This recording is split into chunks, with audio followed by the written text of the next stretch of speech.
In the State House budget, it says here, 123 million to buy catering equipment and materials. I don't know.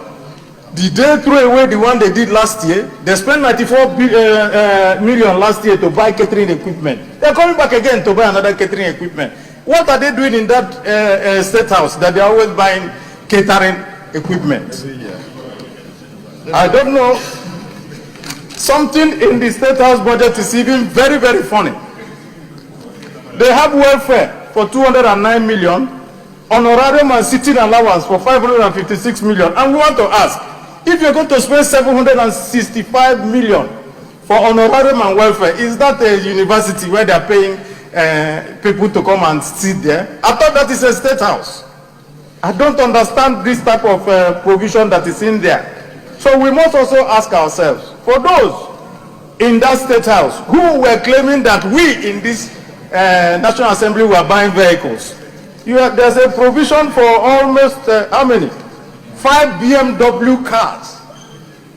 And they say we don't need vehicle, but they're buying for themselves. What are they doing with it? Of course, 5 Toyota Land Cruisers. That same place. And we're going around and asking. They're also buying computers and equipment. And we want to ask, every year,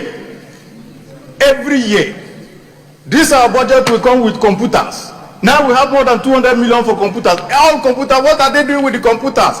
The one they bought last year, did they throw them away? And so that's why I said that the more things change, the more they look the same.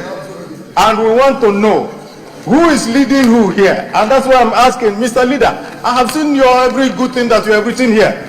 And you have to come back to come and tell Nigerians, this thing that you have written here, that this budget is designed to stimulate.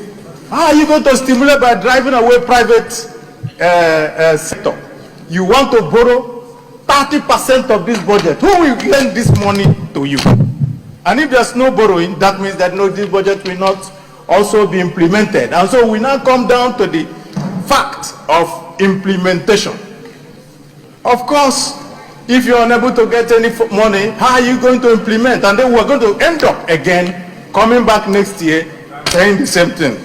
And so, Mr. President, distinguished colleagues, I've said again, and let me reiterate, I have seen nothing new in this budget.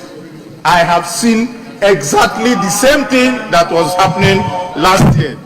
Thank you, Mr. President.